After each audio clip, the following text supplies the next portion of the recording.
Oh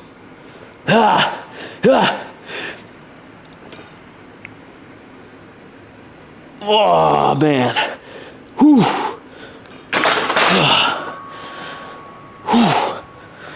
What's up? How's it going? Welcome to Winter Bulk, day 38. I'm sitting up in the loft because it's pretty cold outside today, and I didn't turn the heat on in the gym right away, so it's very warm up here. You know, heat rises up on top. It's quite a bit warmer. It's super comfortable up here, so I'm just chilling out, drinking my Ghost energy drink, and honestly, I got the camera on the gimbal. I'm messing with this light. It's actually pretty cool. There's this light on the gimbal, and I don't really like, you know, the 4000K, 3700, 3500K. This is like Science Lab right here. I'm not really a fan of that. This is like 1900s first inventing the light bulb look. Pretty old school. I kind of like right about there. I don't really like the Science Lab look, you know. I like Science Labs because you can do cool shit in them, but I don't want my house, I don't want my life to feel like I'm in a science lab. So I'm just going to go with this setting. I just thought that was pretty cool. Another thing is this thing has the brightness on this light is just, I turned it on, it's just like blew me away. I mean, this is maxed out brightness, and yeah, it's near blinding. I can barely even look at the light. I like to turn it down right about there. This gimbal's pretty cool. You know, you can move it around, stay in the frame. It's nice and smooth. It's pretty sweet. I should use it more. I probably will use it more because it's going to allow me to do just more chill, laid back content, personal content like this, instead of just always having the camera on a tripod, you know, in a fixed position. I just don't think it's quite as cool. It gives a different feel.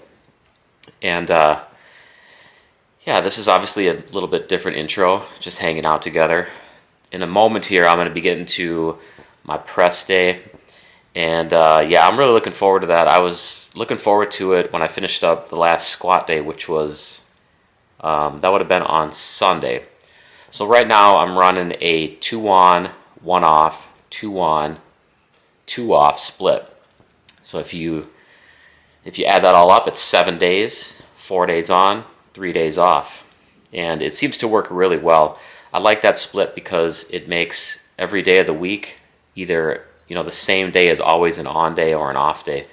So like I do Saturday, Sunday, and then I do off on Monday. It's a big day for work, clients, online and in person, all that stuff, candles as well. And then Tuesday, Wednesday, I'm back on. And then I could just take Thursday off. And if I want to train on Friday, I can, but then I would take Saturday off.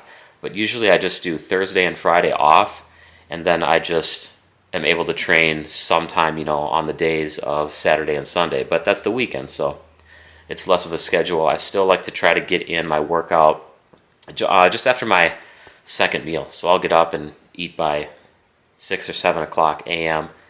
Then I'll eat again at 9 usually, maybe 9:30. And then I'd like to train within 2 hours of that for sure. Because after that, I just feel like the meal's wearing off. I'm starting to get a little hungry again. And I don't really like to go into the training session feeling hungry.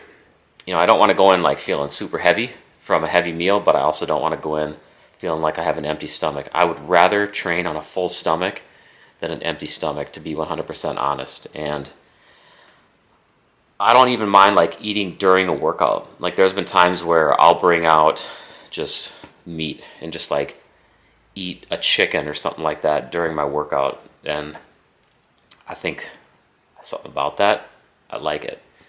I like it a lot. It just feels like I'm doing the lifts and then I'm just providing my body with protein and just anabolic nutrients just right out of the gate, you know, during rest periods. It's just right there. My body can use it for whatever it wants to. Yeah, so that's my general split right now, and it works great. Like I said, I like almost a 50-50 work to rest ratio here, and just doing a 4 on 3 off seems to work well. If I was a little younger, I'd probably stick to like a 5-day on, 2-day off, maybe even a 6-day on, 1-day off, but I really think that's pushing it for anybody that's seriously training hard. Of course, it depends on your level of experience and how much work you can actually put in, because undoubtedly you could put more work in as you gain experience. You know, you can lift more weight, you can get more in tune with the training session, with the weights, with the exercises, and you can be a lot more intense as you gain experience. That's just how it goes. A guy that's been lifting for 10, 20, 30 years, they're doing more intense work generally than somebody that's just getting started or in that novice category. So I really think that 5 days on, 2 days off for somebody in their like 20s and mid-30s, up to mid-30s probably, is great. And then I really think that the 4-day on, 3-day off can really last you for so long, maybe even the rest of your life, because I do have guys that are in their 50s and in their 60s training with the 4-day on, 3-day off, and it treats them really well. And they're doing about 6 to 7 exercises, 3 sets of each per workout. And it's challenging weight, and it works good for them. As long as their nutrition is in check, which I like to make sure it is as well, obviously that's a huge factor. You know, that is a whole other subject, and I just want to say that, you know, I've never seen anybody make a big transformation, whether it was fat loss or muscle gain or both, if they didn't dial in their nutrition. It's just that important. But like I said, that's a whole other topic. We could talk for hours on that. I just want to bring it back. I don't want to forget what I was talking about. The 4-day on, 3-day off works really well, I believe, for anybody that's around 35 plus. Take that into consideration. Okay, so today's press day. I'm going to be lining up some incline press, some 15-degree incline press, and then you know the drill. I'm just going to be taxing more pecs, more shoulders, more triceps, biceps, back muscles, and it is going to be great. It's a 80% 1-rep max day on my core lift. I'm looking forward to that. And then I've got 5-rep supplement lifts. A lot of people also call them accessory lifts. So 5-rep subs, and I'm looking forward to that too, because GST SIZE has had me locked at medium reps for a while, but now I'm in phase 2 of the program, and I'm getting into rotating rep ranges for my supplement lifts, and 5 reps feel awesome. I love that rep range. It really allows me to push heavier weight, not really get exhausted in terms of cardio. Like, I'm not going to get out of breath from it, which is fine. You don't have to do that every time. This is just building up that near maximal strength, and honestly, it's just freaking fun. Like, moving heavier weight is just fun, and I'll probably talk about that during my training chat today. I think that's going to be the benefit of low rep training that I talk about today, is just the fun factor and the mental engagement. It makes you feel good about your training session. It's so enjoyable. So other than that, man, I can tell that I'm just relaxed on this couch, and this was a longer than usual intro. We're going to call this a long ass intro. So I need to cut this off. I need to shut this down, finish this Ghost energy drink. This cherry limeade is tasty right now. But I'm going to get down there. I'm going to train. I'll see you in a second.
Time for that AMRAP set. One of the best times. Come on, let's get it. Come on, get hyped.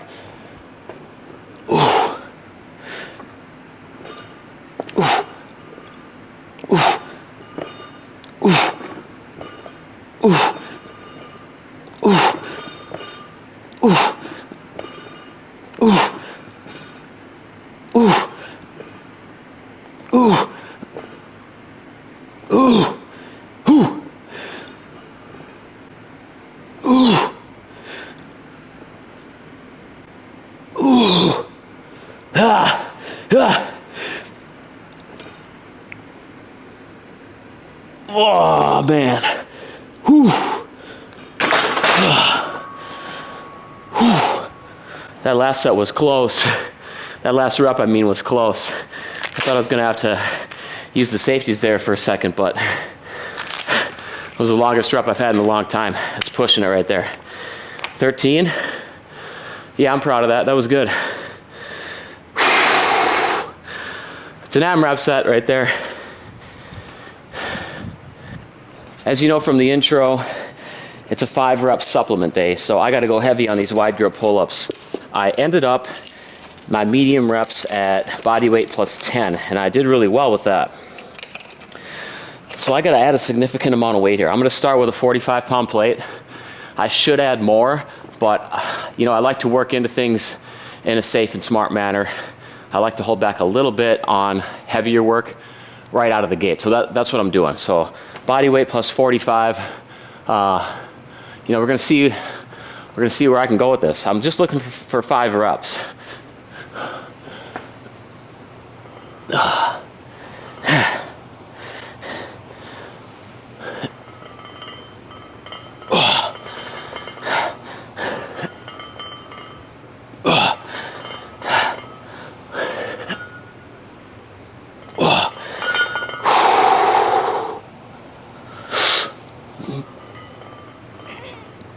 Yeah, definitely tough. This is a little bit, actually too tough. Let me just take like 10 seconds. This thing is set a little bit high too. I gotta move this down. I'm having a tough time getting a really good grip. Yeah, it's a little bit heavy. You know, sometimes adding 25%, it just doesn't always work out. And you gotta roll with that punch. And I just got punched right there. Okay, so I'm gonna adjust. I'm gonna come back a little bit lighter with weight. We're gonna try body weight plus 35 and see where that ends up. There's a good chance that I'll be getting 5 reps with that weight. Just depends on how much this set took away from me.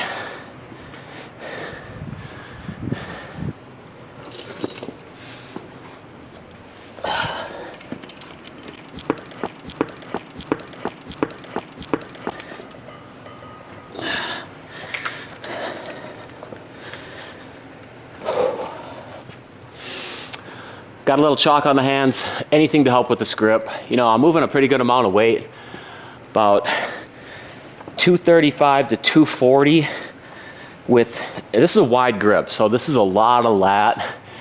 Don't get me wrong,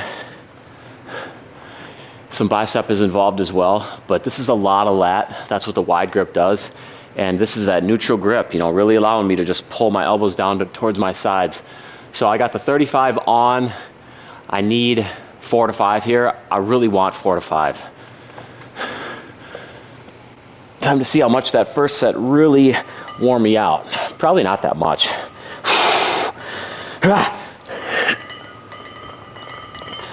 Full ROM. Yeah. Yeah. Yeah. There's the 5, you know, just because I'm pissed off about that first set, I'm gonna hit another one here. Yes. Okay. Good comeback. Maintaining some dignity here, some personal dignity. I dodged the punch that time. And 35 is definitely going to be the weight for the next set as well. Good to go.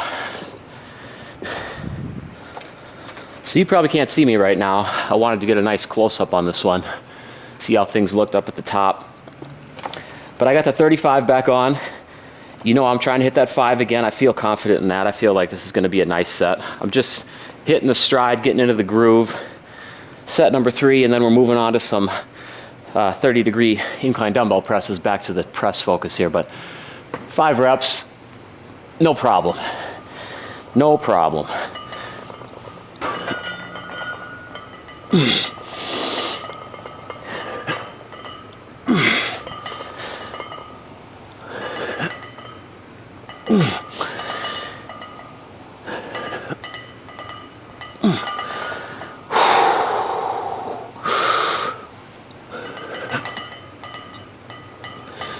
There we go. I got them in. 35 was the move today. Obviously, next time I hit 5 rep sets, I'll be pushing up. I'll try that 45 again and see if it pans out better.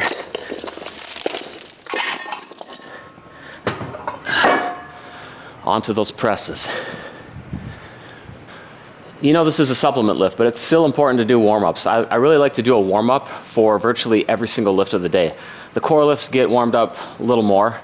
You know, it's the primary lift of the day. It just gets a little more attention. But especially on near maximal supplement lift days, like you would never do a near maximal lift if it was the first lift of the day without warming up. So why would you do it if it's, you know, why would you skip that if it's the second or the third or the fourth or the fifth lift of the day? If it's heavy and near your 1 rep max, you should be spending some time warming up. So that's exactly what I'm doing here.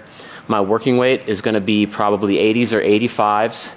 And I'm just warming up here because I'm coming off of pull-ups. I'm going to get out of that CNS pull-up groove, and I'm going to get into a pressing groove with my CNS here. And that's going to help me a lot. That's going to help me do better during the sets that matter the most. Working sets 1, 2, and 3.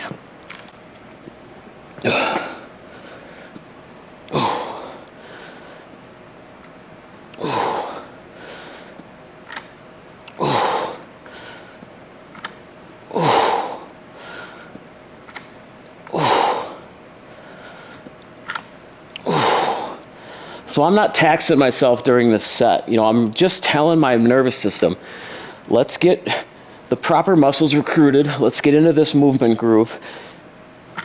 And let's be prepared for the next set. All right, so that was not taxing. It's just purely smart training. Like I said, you would not do your first lift of the day to a near maximal intensity level or weight load without warming up.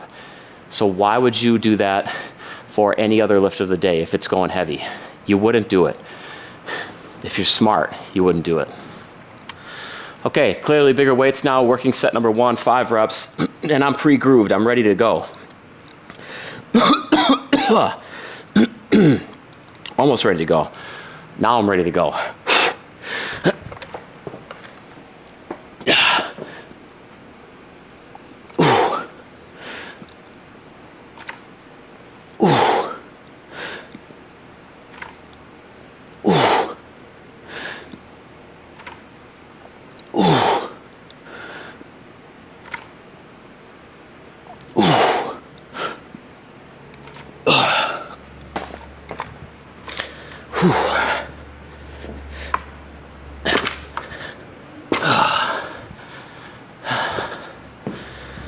Now that I've got 1 set under my belt here today, this should feel better. This should feel a little bit quicker with the initial few reps. Probably not throughout the whole set, but I'm going to get that initial second set effect boost in speed. I love that. Come on. Come on.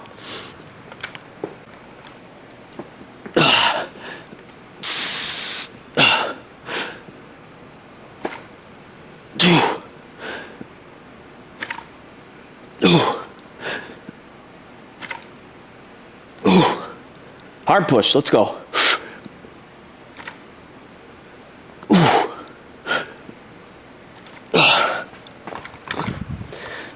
And that set was better. You could tell You know, if you went and looked back and compared the 5th rep of that second set versus the first, much better, just an overall better set, really good connection with the pecs.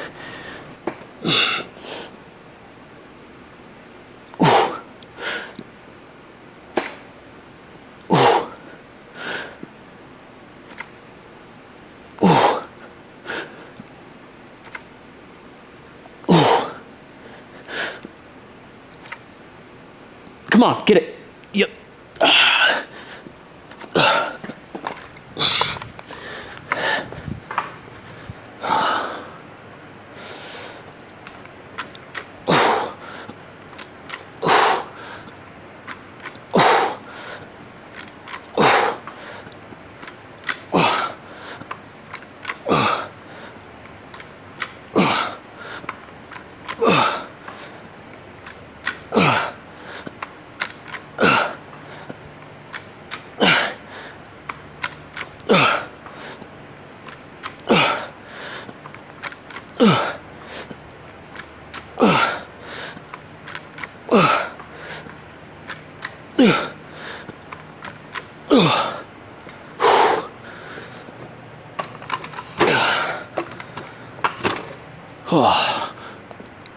That was supposed to be a 5-rep set, but they were moving pretty well, so I just allowed myself to go a little heavier. In cases like that, I will allow myself to push up to 8 reps on these 5-rep supplement days, but clearly I need to move up for the next set, clearly. It's a good problem to have. I'm probably pushing it a little bit. I went up 10 pounds per arm. I probably should have just, you know, went with the 60s, but I'm going with the 65s. Got to find out how it goes. Got to see what happens here.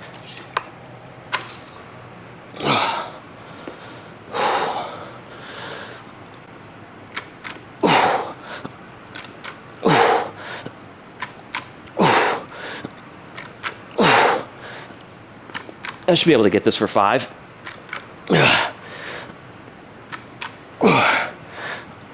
There's 4.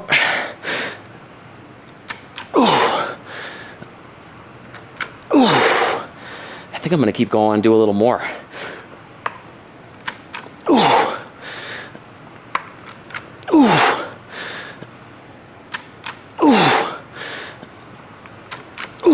That's good.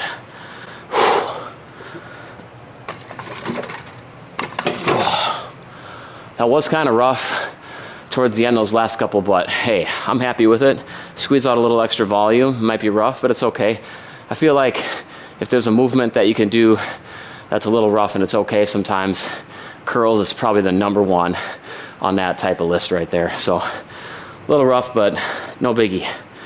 All right, I got my 3 sets of hammers done, heavy. Now we got to get some seated dumbbell overhead presses going, and then I got to get this training chat in before I got to shower up for the rest of my work day here. So I actually feel really good right now after those sets of hammer curls, and to me that means training chat time. I like to capture my thoughts and my feelings and my presentation skills when I feel like I'm going to do it the best. So that's right now. I'm going to do this, and then I'm going to finish up my dumbbell overhead presses, then I'm going to finish up my tricep work, and then my shoulder work. I'm not going to get that on camera. I'm just going to go, you know, CrossFit mode and hit that tricep. But first, let's get this training chat knocked out and in the books. So I said I was going to talk about the fun factor of low rep training, and I want that to be the topic for today because I think it's a big deal. Fun with training is how you gain success, in the long run. You will not stick to your program long game if it's not fun. There has to be some type of trade-off there between just doing hard shit that you're supposed to do, but maybe it's not the most fun, maybe it's not the best, maybe it's not your favorite moves or exercises, it's not your favorite methods, and things that you really like, exercises that you're doing because you love them, methods that you're using because you love to do it, like low rep training. I think that every guy enjoys seeing more weight go on the bar. And low rep training is the poster child for getting more weight on the bar, because when you lift low reps and you keep it challenging, you know, that's the key. Low rep, challenging weight. By nature, that means more weight on the bar. That means near maximal lifting, and that just means pouring the pounds on. There's no way around that. Like I said, if it's challenging, and when you're in the gym and you're not deloading, you always just have to assume that I'm talking about challenging training, and you just have to assume that for yourself. You know, when you go in the gym and you say, I'm gonna do 10 reps today, it's not 10 easy deload-ish type reps. It's 10 reps to near failure. 5 reps is the same. It's not easy weight, it's challenging weight, and you saw that throughout my sets. So far I've showed you hammer curls, 30-degree incline dumbbell presses, and those wide/neutral grip weighted pull-ups. And you saw that, you know, a lot of those involved grinder type reps, and that's how your working set should be. But that's exactly why low rep training is so fun. Your eyes, you see the weight, you love to see it, and then you move it and you feel better. So you get that satisfaction factor plus the fun factor plus that little bit of like anxiety, maybe a little fear, anticipation. When you're looking at your journal numbers, the upcoming weights that you're going to be lifting that day in the gym, you know, you're sitting at home on the couch and you're looking at those numbers and you're like, I think I can do that. It's a little bit intimidating, but I'm anxious. I'm a little bit worried that I might not get it, but I'm anticipating the training session. So you go in there and you're ready to go, and you start putting those weights on the bar. They're adding up, they're looking big. You're feeling strong, you're feeling ready because you know that your numbers are based off of previous performances because you journal. You're smart, you journal. And then you get under that bar and you start doing that work, and the reps, they're completed. 1, 2, 3, 4, 5 might be a grinder. You hit 5, you grind it out. You rack the bar, you feel proud. You have that self-dignity, that satisfaction. And that's the stuff that 5-rep training brings you. And that's why I include it. You know, GST SIZE, you will not get through this program without some 5-rep supplement lift work. You're gonna do it multiple times. And you're gonna do it in different methods as well. I'm not on phase 3 yet, but phase 3 brings out a new training method that actually allows you to push yourself and test yourself with every supplement lift that you implement it on. And that's just, it's phase 2 juiced up a little bit.